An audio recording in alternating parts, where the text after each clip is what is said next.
The text arrived while I was helping customers at my boutique.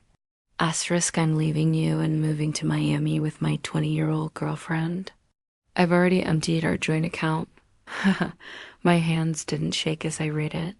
My voice didn't waver as I helped Mrs. Peterson pick out a scarf. The only sign my husband of 12 years had just nuked our marriage via text was a slight tightening around my eyes. I waited until Mrs. Peterson left, her purchase wrapped in our signature silver paper, before typing my response. Good luck.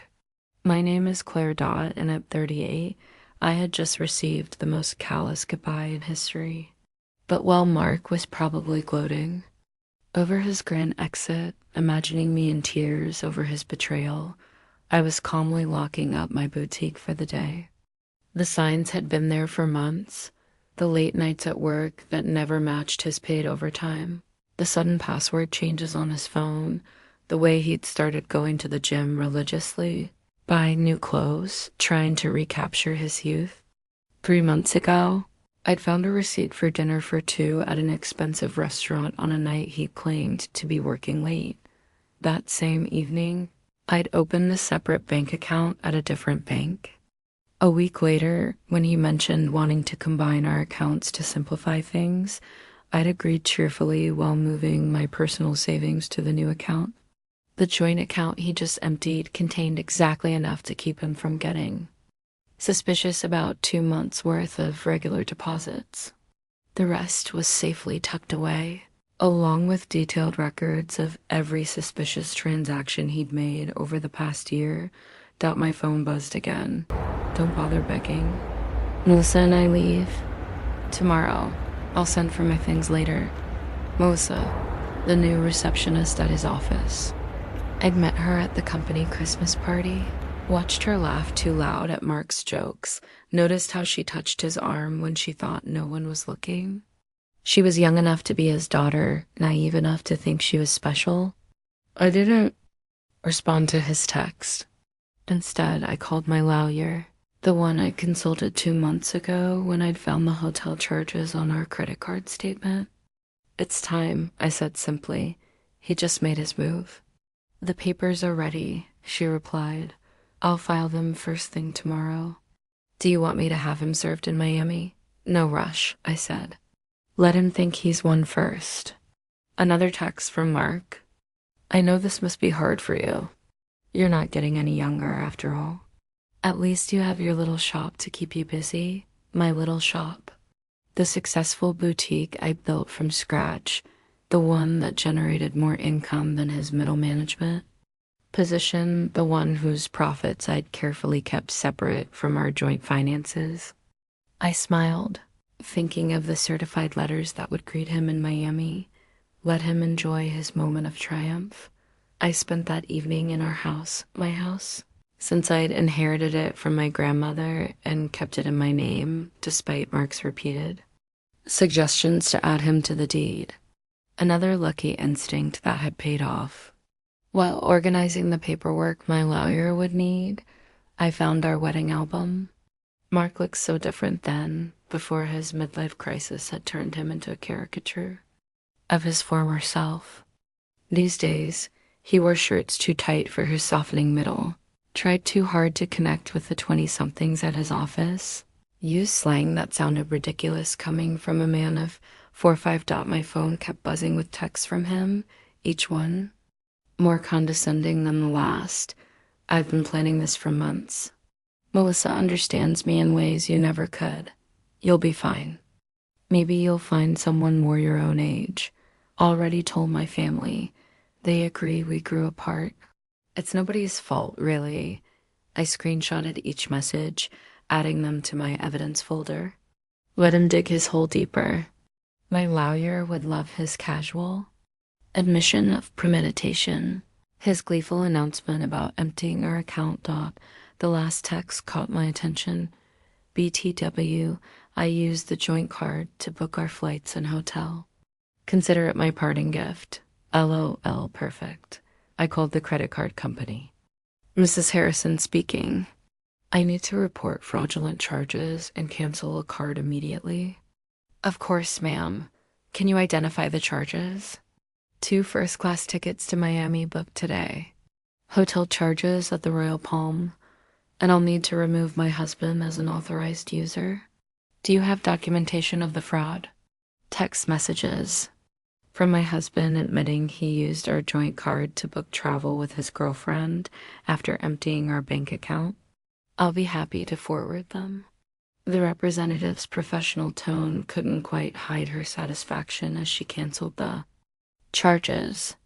Mark and Melissa would arrive at the airport tomorrow to find their tickets invalidated. Their hotel reservation canceled. My phone buzzed again. Don't worry about the house. I'll let you stay there until you find something smaller. I actually laughed out loud at that one. Did he really think he had any claim to my grandmother's house? Had his ego grown so large that he'd forgotten whose name was on the deed? Another buzz. And I know the shop means a lot to you. We can work out a fair payment for your half. My half of my business that I built myself, funded myself, ran myself, while he complained about my long hours and called it my hobby. I poured a glass of wine, the good stuff I'd been saving for a special occasion.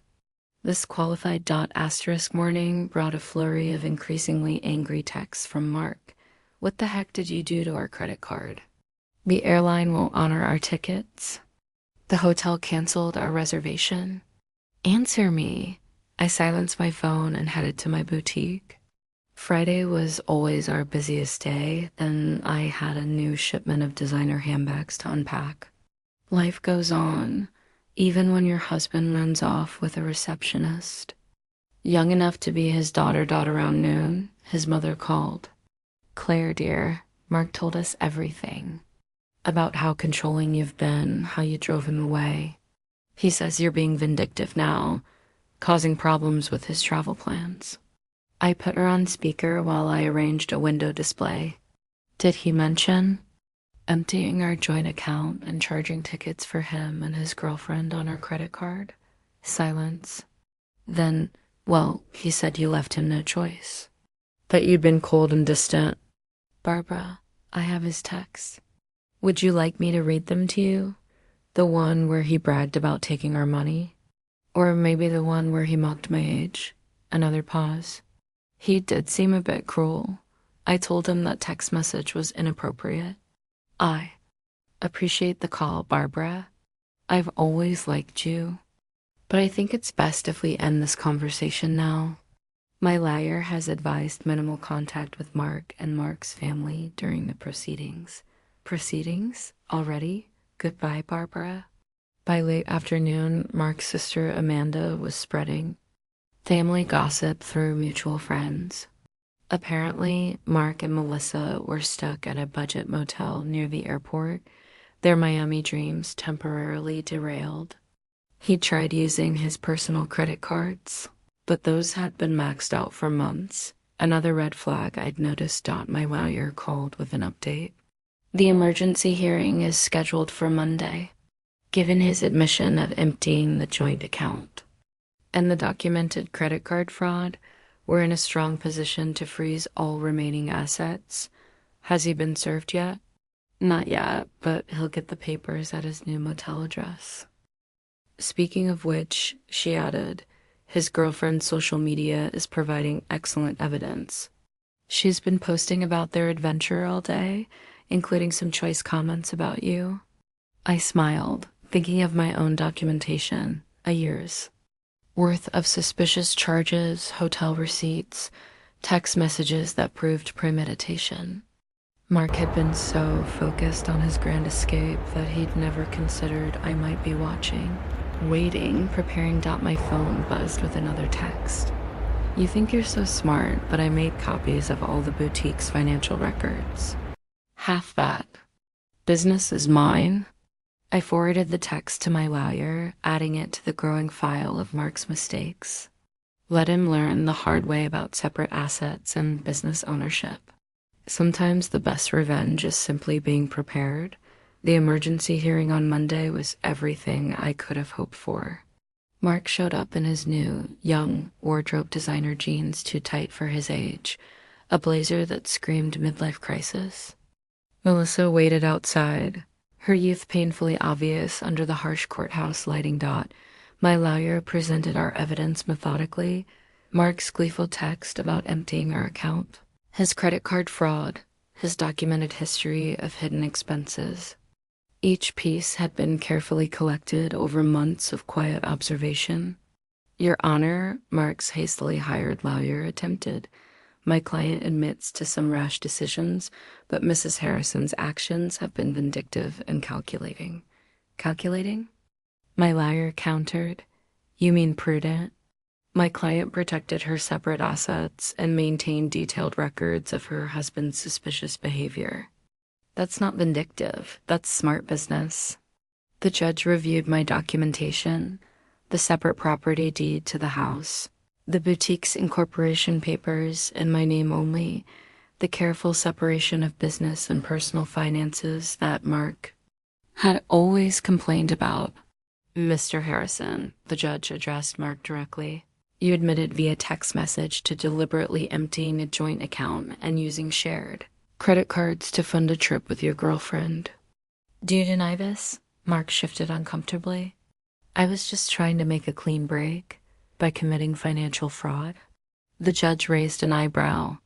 And now you're claiming rights to property that documentation shows is clearly separate from marital assets. The business grew during our marriage. Mark's lawyer tried again. My client is entitled to. The business was established before the marriage. My lawyer interrupted. And Mrs. Harrison maintained strict separation of business and personal finances throughout. We have documentation of every penny invested and earned. I watched Mark's face as reality started sinking in. He thought this would be easy, empty. Our accounts, run off with his girlfriend, maybe claim half my business in the divorce. He'd never bothered to understand my insistence on keeping things separate, had mocked my careful bookkeeping as obsessive. The court finds sufficient evidence of financial misconduct, the judge announced. All shared assets are frozen pending. Final dissolution. Mr. Harrison is ordered to return any funds removed from joint accounts within 24 hours. But that money's gone, Mark protested. We spent it on, then I suggest you find a way to replace it. The judge cut him off. And Mr. Harrison, the court takes a very dim view of using shared credit cards to fund adventures with paramours. Outside the courthouse, I heard Melissa asking Mark about their Miami plans.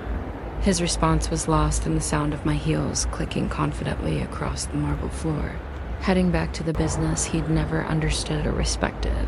The next few weeks brought a string of increasingly desperate moves from Mark.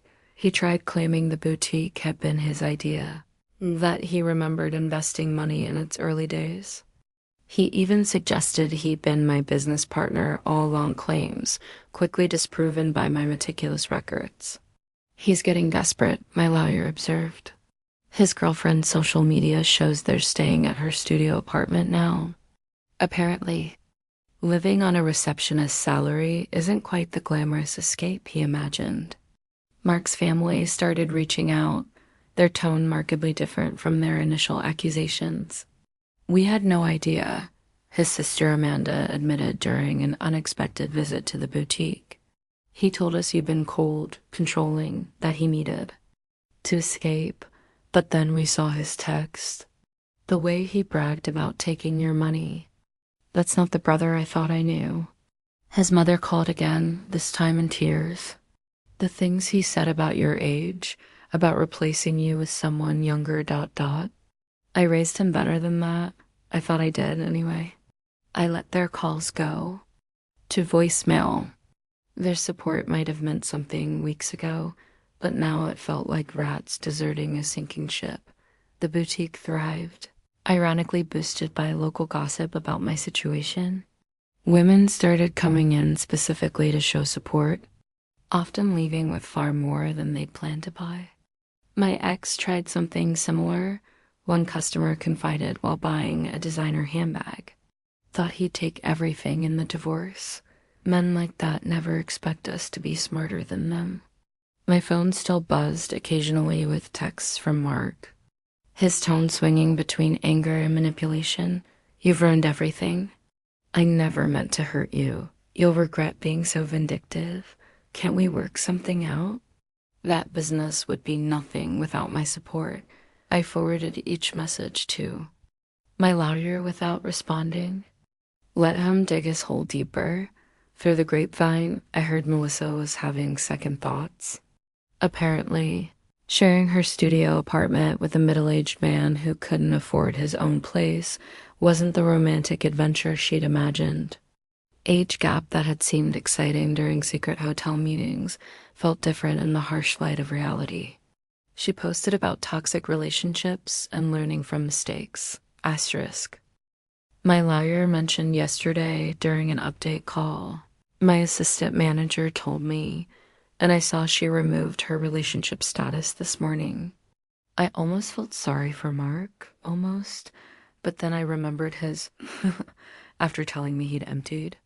Our account, the casual cruelty of his comments about my age, the way he'd assumed I'd be helpless without him. Instead of pity, I felt something else, pride. Pride in my foresight and my quiet strength, and my ability to protect myself while he underestimated me. The final divorce hearing painted a very different picture from Mark's imagined triumph. Gone was his cocky attitude, replaced by barely concealed panic. Melissa was noticeably absent. She'd moved on to a coworker her own age, according to office gossip. Mark had shown up in his old clothes. The designer wardrobe apparently returned to help repay the joint account he'd emptied. His lawyer looked tired, probably from trying to find loopholes in my documented separation of assets. "Your Honor," Mark's lawyer attempted one last time. Despite the separate property documentation, my client contributed to the growth of his wife's business through moral support and moral support. My lawyer interrupted. Like these text messages belittling Mrs. Harrison's business as a little shop? Or these social media posts calling it her hobby? The judge had clearly seen. Enough. The final settlement reflected my careful planning. I kept my house, my business, and my separate assets. Mark got his personal possessions and his car, which was worth less than he owed on it. "You've destroyed me," he hissed as we left the courthouse. "I'll have to move back in with my parents." "No, Mark," I said calmly. "You destroyed yourself. I just made sure you couldn't destroy me too." His mother was waiting outside, ready to drive him to her house, his new home at 45. The irony of his situation wasn't lost on anyone. The man who'd mocked my age was now living in his childhood bedroom while I continued running my successful business. "You planned this all along," he accused. "You knew this would happen." "No," I said. "I just paid attention. And unlike you, I understood the value of keeping good records." His mother stepped between us. "That's enough, Mark. You've embarrassed yourself enough already." As they walked away, I heard her start in on him. "Honestly, what were you thinking? A 20-year-old emptying bank accounts? Sending those horrible texts?" I watched them disappear into the parking lot, feeling nothing but relief. Mark had thought he was writing the ending to our story with that cruel text. Instead, he'd merely set my carefully laid plans in motion. My phone buzzed, not with texts from Mark this time, but with notifications of new orders from my boutique's website.